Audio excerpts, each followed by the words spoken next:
വർദ്ധിച്ചുവരുന്ന ഭൗമരാഷ്ട്രീയ പിരിമുറുക്കങ്ങളുടെയും യുക്രൈൻ യുദ്ധത്തിന്റെ പശ്ചാത്തലത്തിലും Russian president Vladimir Putin European യൂണിയന്റെ നിലപാടുകൾക്കെതിരെ രംഗത്ത് വന്നതും ആഗോള രാഷ്ട്രീയത്തിൽ പുതിയ കോളിളക്കങ്ങൾ സൃഷ്ടിച്ചിരിക്കുകയാണ്. യൂറോപ്യൻ യൂണിയൻ ഇപ്പോഴും റഷ്യയ്ക്ക് തന്ത്രപരമായ പരാജയം വരുത്തുകയെന്ന യാഥാർത്ഥ്യ ബോധമില്ലാത്ത ഫാന്റസിയിൽ കുടുങ്ങിക്കിടക്കുകയാണെന്ന് അദ്ദേഹം തുറന്നടിച്ചു. റഷ്യയ്ക്ക് യൂറോപ്യൻ യൂണിയനുമായി യുദ്ധം ചെയ്യാനുള്ള യാതൊരു ഉദ്ദേശവും ഇല്ലെന്നും വ്യക്തമാക്കുന്നതിനൊപ്പം പാശ്ചാത്യ രാജ്യങ്ങൾ റഷ്യ ആക്രമിക്കാൻ തുനിഞ്ഞാൽ അതിന്റെ അനന്തരഫലങ്ങൾ അങ്ങേയറ്റം ദയനീയമായിരിക്കുമെന്ന ശക്തമായ മുന്നറിയിപ്പും പുടിൻ നൽകി. ഈ പ്രസ്താവനകൾ യൂറോപ്പിനും ലോകത്തിനും മുന്നിലുള്ള ഒരു അന്ത്യശാസനമായിട്ടാണ് രാഷ്ട്രീയ നിരീക്ഷകർ വിലയിരുത്തുന്നത്. പാശ്ചാത്യ രാജ്യങ്ങൾ റഷ്യക്കെതിരെ സ്വീകരിച്ച നിലപാടുകളിലെ വൈരുദ്ധ്യങ്ങളെയാണ് പുടിന്റെ പ്രധാന വിമർശനം ലക്ഷ്യമിടുന്നത്. യുക്രൈൻ പ്രതിസന്ധി പരിഹരിക്കാൻ ശ്രമിക്കുന്നതിന് പകരം യൂറോപ്യൻ യൂണിയൻ നേതൃത്വം ഇപ്പോഴും റഷ്യയെ പൂർണ്ണമായി തകർക്കാനുള്ള അസാധ്യമായ ലക്ഷ്യത്തിൽ ശ്രദ്ധ കേന്ദ്രീകരിക്കുന്നു. റഷ്യയെ തന്ത്രപരമായി പരാജയപ്പെടുത്തുക എന്നത് ആരംഭം മുതൽ തന്നെ അസാധ്യമായ ഒരു ലക്ഷ്യമായിരുന്നു.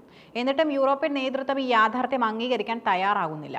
ഈ മിഥ്യാധാരണകളിൽ കുടുങ്ങിക്കിടക്കുന്നത് യൂറോപ്യൻ യൂണിയന്റെ സ്വന്തം സുരക്ഷയ്ക്ക് തന്നെയാണ് ഭീഷണിയാകുന്നത്. യൂറോപ്യൻ യൂണിയൻ സമാധാനപരമായ ഒരു അജണ്ട ഇല്ലെന്നും അവർ യുദ്ധത്തിന്റെ പക്ഷത്താണെന്നും പുടിൻ ആരോപിച്ചു. ഇത് യൂറോപ്യൻ യൂണിയൻ രാജ്യങ്ങൾ യുക്രൈൻ നൽകുന്ന സൈനിക സഹായങ്ങളെയും റഷ്യക്കെതിരെ നടത്തുന്ന കടുത്ത പ്രസ്താവനകളെയും സൂചിപ്പിക്കുന്നു. ഈ നിലപാട് നയതന്ത്രപരമായ ചർച്ചകളിലൂടെ പ്രശ്നം പരിഹരിക്കുന്നതിനുള്ള സാധ്യതകളെ ഇല്ലാതാക്കുന്നു. യുക്രൈൻ പ്രതിസന്ധി പരിഹരിക്കുന്നതിനായി അമേരിക്കൻ പിന്തുണയോടെ മുന്നോട്ട് വന്ന സമാധാന നിർദ്ദേശത്തെ യൂറോപ്യൻ യൂണിയൻ മനഃപൂർവ്വം വഴിതെറ്റിക്കാൻ ശ്രമിച്ചു എന്നും പുടിൻ ആരോപിക്കുന്നുണ്ട്. തങ്ങളുടെ രാഷ്ട്രീയ താൽപര്യങ്ങൾക്ക് വിരുദ്ധമായതിനാൽ ആ നിർദ്ദേശത്തെ തള്ളിക്കളയാൻ യൂറോപ്യൻ യൂണിയൻ ശ്രമിച്ചു. നേരത്തെ അമേരിക്കൻ നിർദ്ദേശത്തെ പാശ്ചാത്യ പിന്തുണക്കാർ റഷ്യയ്ക്ക് അനുകൂലമാക്കി പരിഹസിക്കുകയും ചെയ്തിരുന്നു.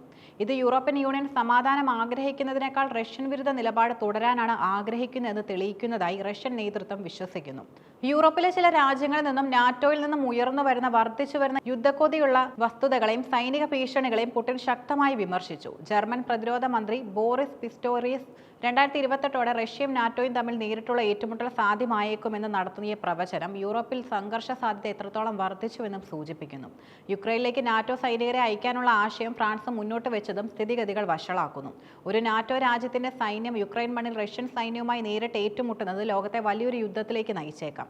പോരാട്ടത്തിനല്ല, പക്ഷേ യൂറോപ്യൻ യൂണിയനുമായോ നാറ്റോയുമായോ പോരാടാൻ റഷ്യയ്ക്ക് പദ്ധതിയില്ലെന്ന് പുടിൻ ആവർത്തിച്ചു. എന്നാൽ പാശ്ചാത്യ രാജ്യങ്ങൾ റഷ്യക്കെതിരെ ഒരു യുദ്ധം ആരംഭിച്ചാൽ ഉണ്ടാകുന്ന ഭവിഷ്യത്തുകളെക്കുറിച്ച് അദ്ദേഹം നൽകുന്ന മുന്നറിയിപ്പ് അതിരൂക്ഷമാണ്. സംഭവങ്ങൾ വളരെ വേഗത്തിൽ ഒരു ഘട്ടത്തിലെത്താൻ സാധ്യതയുണ്ട്.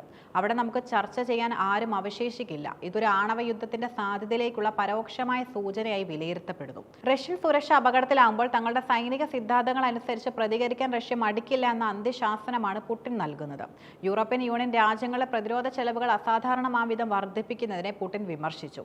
ഈ സൈനികവൽക്കരണ നീക്കത്തെ ന്യായീകരിക്കാൻ യൂറോപ്യൻ യൂണിയൻ ഉപയോഗിക്കുന്നത് അടിസ്ഥാനരഹിതമായ റഷ്യൻ ഭീഷണി എന്ന വാദമാണെന്ന് റഷ്യൻ പ്രസിഡന്റും ആരോപിക്കുന്നു. യൂറോപ്യൻ യൂണിയൻ ആവിഷ്കരിച്ച 800 ബില്യൺ യൂറോയുടെ ഭീമമായ റിയാം യൂറോപ്പ് പദ്ധതിയും പ്രതിരോധ ചെലവ് GDPയുടെ 5% ഉയർത്തുമെന്ന നാറ്റോ അംഗങ്ങളുടെ പ്രതിജ്ഞയും യൂറോപ്പിന്റെ ആധുനികവൽക്കരണത്തിന്റെ വേഗത കൂട്ടുന്നു. റഷ്യൻ ഭീഷണി എന്ന വാദം യൂറോപ്പിൽ ആയുധവൽക്കരണം പ്രോത്സാഹിപ്പിക്കാനുള്ള ഒരു ഉപായം മാത്രമാണെന്നാണ് റഷ്യയുടെ നിലപാട്. ഇതിലൂടെ യഥാർത്ഥത്തിൽ നേട്ടം കൊയ്യുന്നത് അമേരിക്കയുടെ സൈനിക വ്യാവസായിക താൽപ്പര്യങ്ങളാണ്. യൂറോപ്പിലെ പണം അമേരിക്കൻ ആയുധ നിർമ്മാതാക്കൾക്ക് ലഭിക്കുന്നുവെന്നും യൂറോപ്പ് സ്വയം ഒരു സൈനിക കേന്ദ്രമായി മാറുന്നുവെന്നും റഷ്യ ആരോപിക്കുന്നു. പുടിന്റെ ഈ പ്രസ്താവനകൾ ആഗോള സുരക്ഷയെ ഗുരുതരമായി അപകടപ്പെടുത്തുന്ന പാശ്ചാത്യ നയങ്ങളെ തുറന്നുകാട്ടുന്നു. റഷ്യ ഇപ്പോഴും സമാധാനപരമായ നയതന്ത്രത്തിന് തയ്യാറാണ്. എന്നാൽ ഈ ചർച്ചകൾ നടക്കേണ്ടത് പാശ്ചാത്യ രാജ്യങ്ങളുടെ ഏകപക്ഷീയമായ ആവശ്യങ്ങൾ അംഗീകരിച്ചുകൊണ്ടായിരിക്കരുത്. റഷ്യയുടെ സുരക്ഷാ താൽപര്യങ്ങൾ പരിഗണിക്കണം. യൂറോപ്യൻ യൂണിയൻ യുദ്ധത്തിന്റെ വഴിയിൽ നിന്ന് പിന്തിരിയണം എന്നതാണ് റഷ്യയുടെ ആവശ്യം. യൂറോപ്യൻ യൂണിയന്റെ തന്ത്രപരമായ മിഥ്യാധാരണകൾ ലോകത്തെ ഒരു വലിയ സംഘർഷത്തിലേക്ക് തള്ളിവിടുകയാണ്. റഷ്യയെ തകർക്കാൻ ശ്രമിക്കുന്നതിന് പകരം യൂറോപ്പ് യാഥാർത്ഥ്യബോധത്തോടെ സമാധാനപരമായ സഹവർത്തിത്വത്തിന്റെ പാത തിരഞ്ഞെടുക്കണം. യൂറോപ്യൻ യൂണിയൻ പ്രകോപനങ്ങൾ തുടരുകയാണെങ്കിൽ ഒരു യുദ്ധമുണ്ടായാൽ അതിന്റെ പൂർണ്ണമായ ഉത്തരവാദിത്തം പാശ്ചാത്യ രാജ്യങ്ങൾക്കായിരിക്കുമെന്ന് പുടിൻ പരോക്ഷമായി പ്രഖ്യാപിക്കുന്നു. പ്രസിഡന്റ് വ്ളാഡിമിർ പുടിന്റെ പ്രസ്താവനകൾ കേവലം വാക്കുകളല്ല, മറിച്ച് റഷ്യൻ വിദേശ നയത്തിന്റെ കാതൽ വ്യക്തമാക്കുന്ന ഒരു രാഷ്ട്രീയ പ്രഖ്യാപനമാണ്. തങ്ങളെ തകർക്കാനുള്ള പാശ്ചാത്യ ശ്രമങ്ങൾ തുടർന്നാൽ അതിന് ഭയാനകമായ പ്രത്യാഘാതങ്ങൾ ഉണ്ടാകുമെന്ന ശക്തമായ മുന്നറിയിപ്പാണ് അദ്ദേഹം നൽകിയിരിക്കുന്നത്. യൂറോപ്യൻ യൂണിയൻ നേതൃത്വം ഈ അന്ത്യശാസനം ഗൗരവമായി എടുക്കുകയും യുദ്ധത്തിന്റെ പക്ഷത്ത് നിന്ന് പിന്മാറി സമാധാനത്തിന്റെയും യാഥാർത്ഥ്യ ബോധത്തിന്റെയും ഒരു പാതയിലേക്ക് തിരികുകയും ചെയ്യേണ്ടതും ആഗോള സുരക്ഷയ്ക്ക് അത്യന്താപേക്ഷിതമാണ്.